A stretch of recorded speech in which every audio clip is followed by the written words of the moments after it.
এইসব আঘাত আমার যে আর সহ্য হচ্ছে না। আজ রাজা দশরথের অঙ্গ এবং গলার স্বর কাঁপতে শুরু হয়েছে, তিনি একদম ভেঙে পড়েছেন।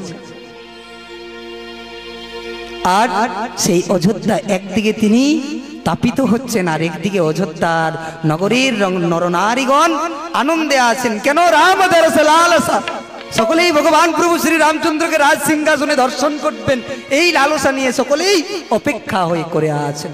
আর কি হয়েছে? द्वार भीर सेवक सचिव कहि उदित रवि देखी। द्वार भीर सेवक सचिव